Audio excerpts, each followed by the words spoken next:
Hello दोस्तों, स्वागत है आपका मेरे इस यूट्यूब चैनल के क्लासेस में। मैं हूं आपकी दोस्त डॉक्टर कुमुद दीक्षित और आज जो हम टॉपिक करने वाले हैं उसका नाम है कॉन्करेंट स्टेटस ऑफ एजुकेशन। तो वीडियो को आगे बढ़ाने से पहले मेरे चैनल को लाइक शेयर सब्सक्राइब करना ना भूलें। चलिए लेट अस स्टार्ट। तो दोस्तों, जैसा कि आप जानते हैं कि education it is the basis of development of any country. कोई भी देश जब तक एजुकेशन सिस्टम उसका स्ट्रॉन्ग नहीं है वो डेवलप नहीं कर सकता। और भारत एक बहुत बड़ा देश है, बहुत बड़ा गणतंत्र है, तो उसकी एकजुटता को बनाने के लिए एजुकेशन को सेंट्रलाइज करना बहुत आवश्यक था। तो इसी के मद्देनज़र 1976 में एजुकेशन को कॉन्करेंट लिस्ट में शिफ्ट कर दिया गया from state list and this was done by the 47th constitutional amendment. अब जैसे कि कॉन्करेंट लिस्ट की बात कही जाए तो concurrent list it is a list of 52 items और ये इंक्लूड करता है कि स्टेट और सेंट्रल गवर्नमेंट दोनों की पावर्स को कंसिडर किया जाएगा, यानी कि दोनों स्टेट और सेंट्रल गवर्नमेंट मिलकर एजुकेशन से रिलेटेड कोई भी निर्णय या पॉलिसीज़ बनाएंगे।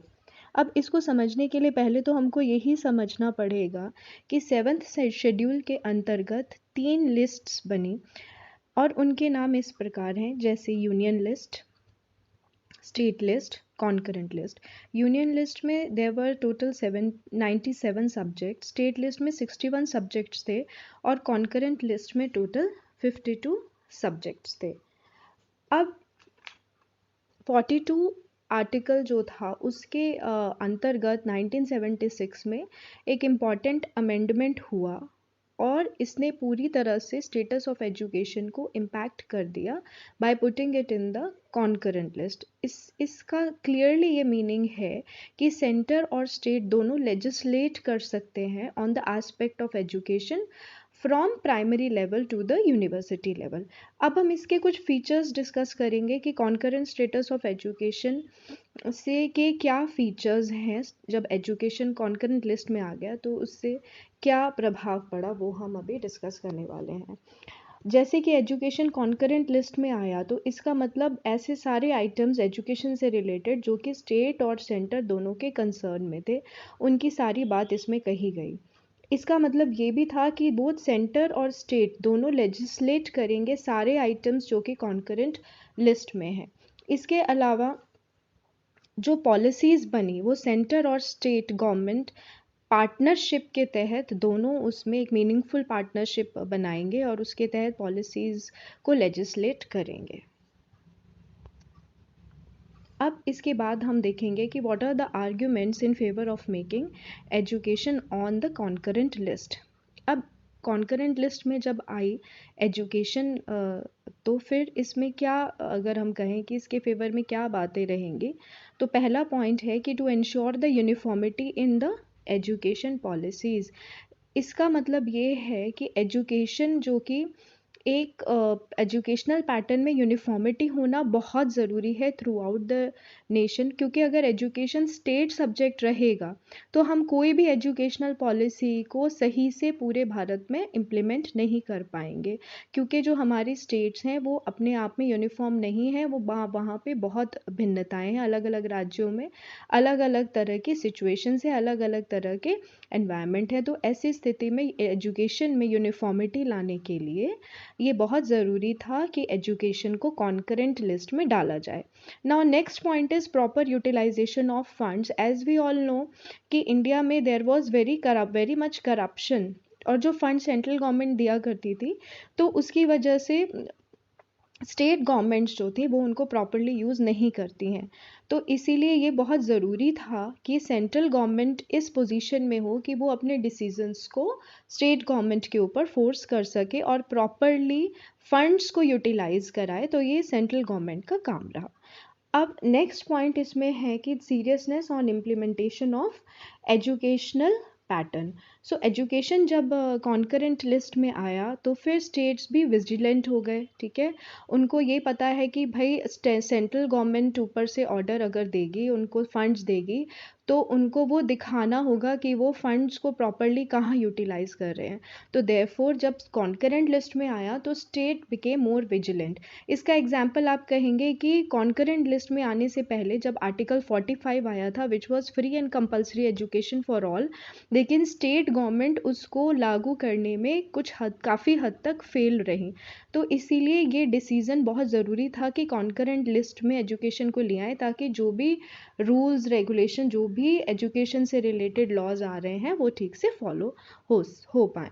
Next is better research and coordination. Since आप जानते हैं कि सेंटर के पास ज़्यादा फंड्स हैं और ज़्यादा ऐसी फोर्सेस हैं जिससे कि एजुकेशनल रिसर्च की डेवलपमेंट की जा सके, तो अगर प्रॉपर कोऑर्डिनेशन रहेगी between state and the central government तो अच्छा रिसर्च वर्क और इनोवेटिव रिसर्च वर्क हो जाएगा in the field of education. तो therefore it is a good thing that education is in the concurrent list.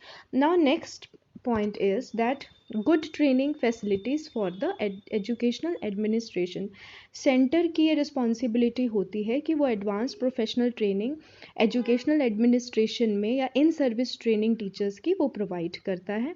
और ये जो ट्रेनिंग सर्विसेज प्रोग्राम है ये सेंट्रल गवर्नमेंट अगर चलाएगी तो वो सुपीरियर क्वालिटी के होंगे as compared to state government, क्योंकि स्टेट गवर्नमेंट के पास लिमिटेड रिसोर्सेज हैं within the particular state, वो उससे बाहर जाके अपने रिसोर्सेज नहीं जुटा सकती है। तो इसीलिए अगर सेंट्रल गवर्नमेंट के साथ कोऑर्डिनेशन होगा तो वहाँ पे अच्छी ट्रेनिंग फैसिलिटीज़ एजुकेशनल एडमिनिस्ट्रेशन के लिए प्रोवाइड कर दी जाएंगी। Next is quality leadership from central government. देखिए अगर सही से डायरेक्शन नहीं है तो हमारे पास क्वालिटी क्राइसिस होगा एजुकेशन की फील्ड में भी। सेंटर अगर हम देखें central government it is better equipped to provide the educational leadership. Therefore concurrent list में अगर ये एजुकेशन आती है तो ये ज़रूरी है। Next point is for the emotional integration. अगर कॉन्करेंट लिस्ट में एजुकेशन है और करंट सोशल कंडीशंस अगर हम देखें अपनी कंट्री में तो emotional integration is the need of the hour, और वो तभी हो सकता है जब सेंटर गवर्नमेंट जो कि अपने ब्रॉडर विजन लेकर आए as compared to limited and narrow vision of the state, तो इमोशनल इंटीग्रेशन पॉसिबल है। Next is improvement in the standards.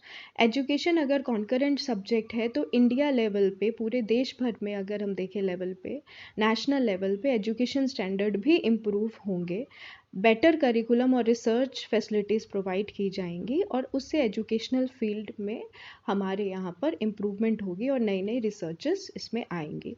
Then is for creation of the egalitarian society. Egalitarian society, हम एक democratic setup में रहते हैं, India is a democratic nation and therefore हमारा जो M है वो इक्वलिटेरियन सोसाइटी बिल्डअप करना है। Therefore overall charge of education हम इस स्थिति में सेंटर को देना बहुत ही ज़रूरी है। अब अगर हम देखें नेक्स्ट पॉइंट है that is for the improvement of the welfare programme. अगर इफ़ेक्टिव प्लानिंग इम्प्लीमेंटेशन की बात करें डिफरेंट सोशल वेलफेयर प्रोग्राम्स का, तो उस केस में सेंट्रल गवर्नमेंट ही इसमें एक बेहतर रोल प्ले कर सकती है। तो ये सारे पॉइंट्स जो हैं ये हैं इन favour of putting the education in the concurrent list. इसमें हम कुछ ऐसे पॉइंट्स भी डिस्कस करेंगे कि कॉन्करेंट लिस्ट में आने से क्या नुकसान हो सकता है या जो इसके फेवर में नहीं थे लोग तो उनके क्या पॉइंट्स थे वो हम डिस्कस करेंगे। सो इंक्लूजन ऑफ एजुकेशन अगर हम देखें स्टेट के से हटा के अगर सेंटर में करेंगे तो इससे अनडिज़ायरेबल सेंट्रलाइजेशन हो जाएगा। सेंटर अपना इसमें प्रभाव डालेगा, हर चीज़ में घुसेगा, हर चीज़ में अपना दबाव डालेगा कि नहीं जो मैं बोल रहा हूँ वही आपको फॉलो करना है। तो ये एक इसमें प्रॉब्लम रहेगी।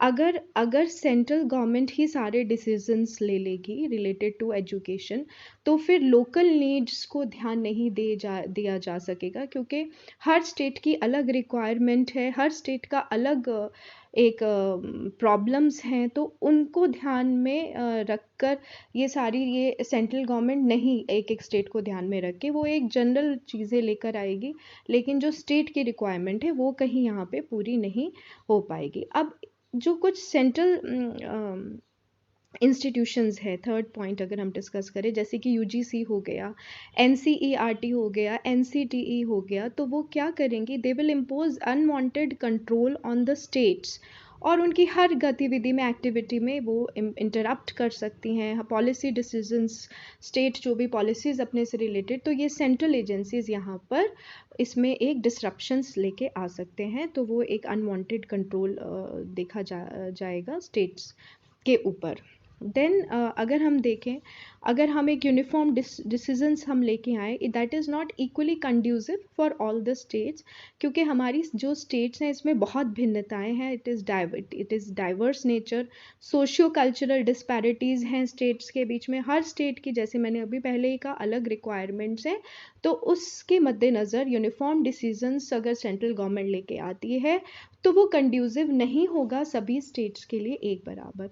देन नेक्स्ट अगर हम देखें, अगर सेंट्रल गवर्नमेंट कोई इम्प्लीमेंटेशन करती है पॉलिसी का, तो उस केस में स्टेट गवर्नमेंट्स तक आते आते वो एक डिले हो सकता है, क्योंकि सेंटर से एक स्टेट में दूसरे स्टेट में जब ये चीज़ें जाएंगी, एजुकेशन से रिलेटेड फंडिंग जाएगी, कुछ लॉज अगर पास होंगे, तो कुछ स्टेट्स एक दूसरे से दे कैन लैग बिहाइंड, एक स्टेट दूसरी स्टेट से लैग कर सकती है in implementing the central policies.